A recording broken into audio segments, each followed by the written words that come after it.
बातमी आपल्या हक्काची। ठाणे जिल्ह्यातील व आपल्या परिसरातील सर्व ताज्या घडामोडी पाहण्यासाठी शहापूर नववाहिनी न्यूज चॅनेलला सबस्क्राइब करा, लाईक करा आणि शेअर करा।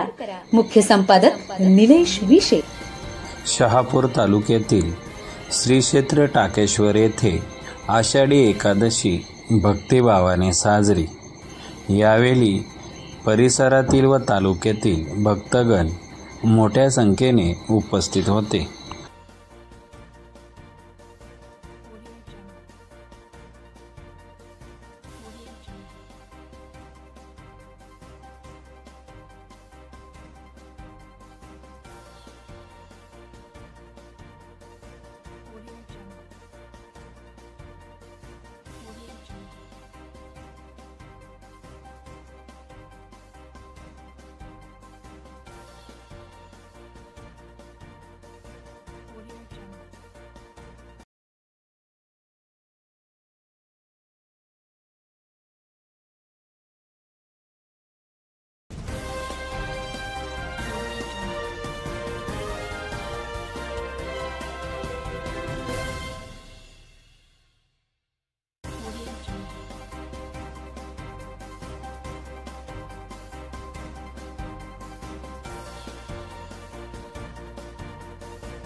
ही परंपरा फार जुनी आहे आणि आषाढी एकादशीला जो पंढरपूरला जात नाही त्यांनी टाकेश्वर म्हणजे पंढरपूरच समजतात आणि त्या दृष्टीने लोक सकाळपासून इथं सारखी रांगा लागलेले असतात आणि अगदी श्रद्धेनं बाबांना तर ते म्हणजे मूर्तिवंत परमात्माच आहेत असा भाव ठेवून या ठिकाणी येत असतात आणि दर्शन घेत असतात। असं एक आषाढी एकादशी रात्री जागरणलासुद्धा इथे लोक थांबतात आणि रात्री फराळ करून सकाळी उपास सोडूनच पारणं सोडूनच लोक जातात। अशा प्रकारची ही परंपरा फार वर्षापासूनची विद्यार्थी बाबा इथे जेव्हा इथे आले तेव्हा त्यांच्यापासूनची ही परंपरा आहे, ही आजपर्यंत आधी अशीच टिकून राहिलेली आहे।